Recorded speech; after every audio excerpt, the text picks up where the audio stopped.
mbola ataonao ato liobe anosany jesosynao a lasa raha mandeha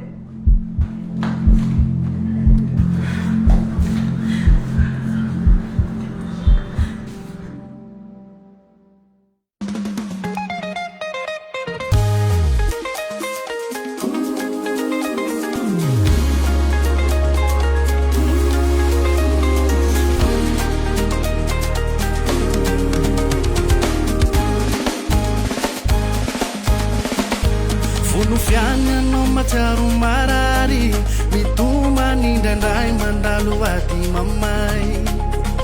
finy Jesosy tanao ny ankatriny mboly veriny indray mandatsa sy maneso avoko ireo raha tsy fanahy mahita ny fahalavonao finy Jesosy tanao ny ankatriny mboly ato anao farapina non mande antiirty tehoy aminao e mitaka azaky famtaka ifaurinano lalovanao io neresy Jesosy ato anao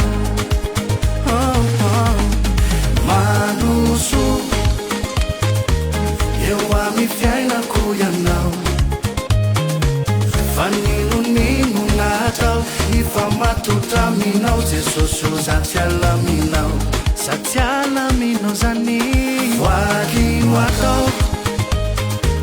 raha mbola velonany aiko ny anaranao no geraiko ianao no ankalazaiko ny atsaranao mirairaiko na ny efa maty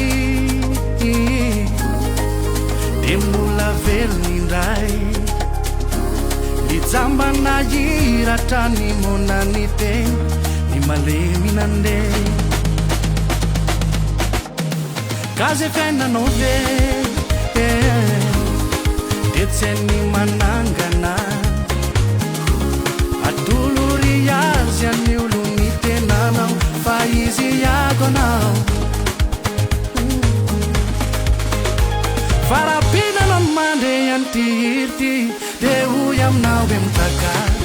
azaky famtaka ifaurinano lalovanao io neresy Jesosy ady ho anao manoso eo amy fiainako ianao ifa matotraminao Jesosy o zatsy alaminao zany Jesosy o raha mbola velonany aiko ny anaranao no geraiko ianao no ankalazaiko ny atsaranao mirairaiko manoso Jesosy eo amy fiainako ianao faninonino natao ifa matotraminao Jesosy o zatsy alaminao voatino ataoko Jesosy raha mbola velonany aiko ny anaranao no deraiko ianao no ankalazaiko ny atsaranao no irairay